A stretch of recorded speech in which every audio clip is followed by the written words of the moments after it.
মাঝে মাঝে খুব ইচ্ছে করে না যে একদম নরম তুলতুলে রসে ভরা গোলাপ জামুন খাই, মুখে দিলেই মিলিয়ে যাবে, কিন্তু হয় দোকানে অনেক দাম, না হয় বাড়িতে বানানোর ঝক্কি। ভাবছেন তো? আচ্ছা, আজ এর একটা দারুণ সমাধান দিচ্ছি। এই যে দেখছেন মিষ্টিগুলো, একেবারে তুলোর মতো নরম, রসে একদম টইটুম্বুর। দেখেই জিভে জল আসছে, তাই না? কিন্তু যদি বলি এটা বানানোর আসল জিনিসটা আমাদের সবার রান্নাঘরেই আছে, অবাক হচ্ছেন? হওয়ারই কথা। হ্যাঁ হ্যাঁ, একদম ঠিক। এর আসল সিক্রেটটা হলো আমাদের রোজকার ব্যবহারের গমের আটা। আর রেসিপিটা এমন যে কেউ খেয়ে বলতেই পারবে না যে এটা আটা দিয়ে বানানো। তাহলে আর দেরি কেন, চলুন দেখে নেওয়া যাক কিভাবে বানাতে হবে। তো প্রথমেই আসি শিরার কোথায়। যে কোনো মিষ্টির কিন্তু আসল ভিত্তিটাই হলো তার শিরা। আমাদের এই রেসিপির জন্য একটা হালকা পাতলা শিরা বানাতে হবে। বানানোটা খুবই সোজা, কিন্তু মিষ্টির ভেতরে যে রসটা ঢোকে তার জন্য এটা একদম পারফেক্ট হওয়া চাই। শিরা বানানোটা কিন্তু একদম সোজা সোজা হিসেব। 2 কাপ চিনির সাথে 2 কাপ জল, ব্যাস ফুটিয়ে নিন যতক্ষণ না চিনিটা গলে যায়। কেউ যদি একটু কম মিষ্টি চান তাহলে আরও 4 চামচ জল দিয়ে দিতে পারেন। একটা কথা মাথায় রাখতে হবে, শিরাটা কিন্তু একদম পাতলা হবে, ঘন হলে চলবে না। পাতলা হলেই মিষ্টিগুলো ঠিকঠাক রসটা শুষে নিতে পারবে। চিনি গলে গেলেই গ্যাস বন্ধ করে ঢাকা দিয়ে রেখে দিন। আচ্ছা, শিরা তো হলো, এবার আসা যাক রেসিপির একেবারে হার্টে, মানে ডো বানানো।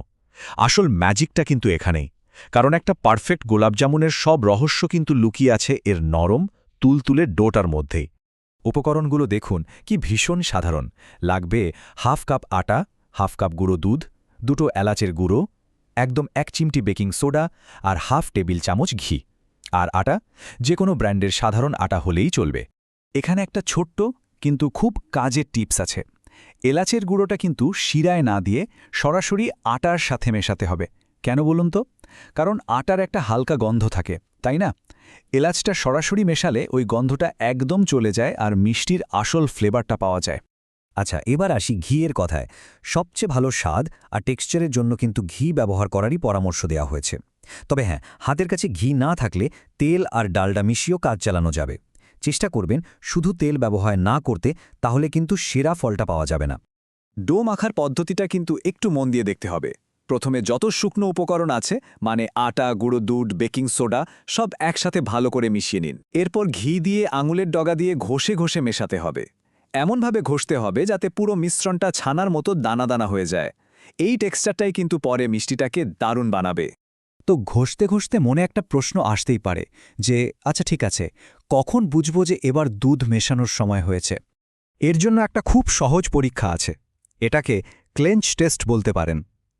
মিশ্রণটা হাতে নিয়ে মুঠো করুন। যদি দেখেন এটা একটা দলার মতো হয়ে যাচ্ছে, কিন্তু আঙুল দিয়ে হালকা চাপ দিলেই আবার ঝুরঝুরে করে ভেঙে পড়ছে, তাহলেই বুঝবেন আপনার মিশ্রণ দুধ দেওয়ার জন্য একদম রেডি। এই রেসিপিতে মোটামুটি 3.5 টেবিল চামচ দুধ লেগেছে।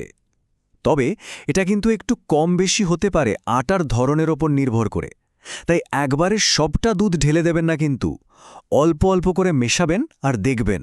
এবার হলো মিষ্টিগুলোকে শেপ দেওয়ার পালা। হাতে একটু ঘি বা তেল মেখে নিন, তারপর ছোট ছোট করে একদম মসৃণ বল বা লম্বাটে আকার দিন। খেয়াল রাখবেন যেন কোনো ফাটল না থাকে। আর সবচেয়ে জরুরি কথাটা হলো, এগুলোকে কিন্তু বেশ ছোট বানাতে হবে, কারণ বিশ্বাস করুন ভাজার পর আর রসে পড়ার পর এরা ফুলে প্রায় 3 গুণ হয়ে যাবে। মিষ্টিগুলো তো তৈরি, এবার এদেরকে সোনালি করে ভাজার পালা। আর এই ভাজার কাজটা কিন্তু খুবই মন দিয়ে করতে হবে। এখানে আসল খেলাটাই হলো তাপমাত্রার। তেলটা ঠিকঠাক গরম হলো কিনা সেটা বোঝার একটা দারুণ ঘরোয়া উপায় আছে। খুব সাবধানে একটা আঙুল ডুবিয়ে দেখুন।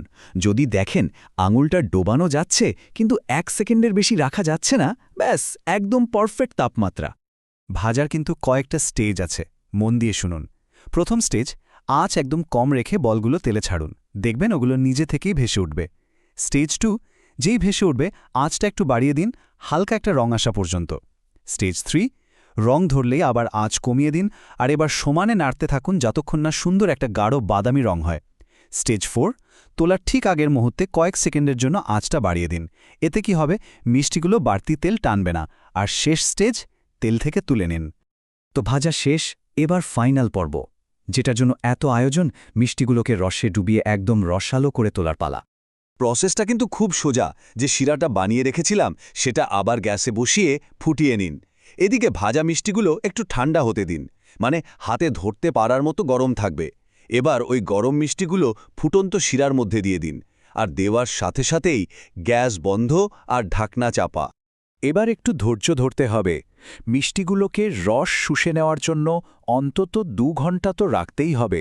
তবে আমার পরামর্শ, যদি সারা রাত রেখে দিতে পারেন তাহলে তো কথাই নেই, সবচেয়ে ভালো ফল পাবেন। আর তারপর কি হবে? রস খেয়ে মিষ্টিগুলো একদম টুসটুসে গোলগাল হয়ে যাবে, ভাবতেই কেমন লাগছে, তাই না?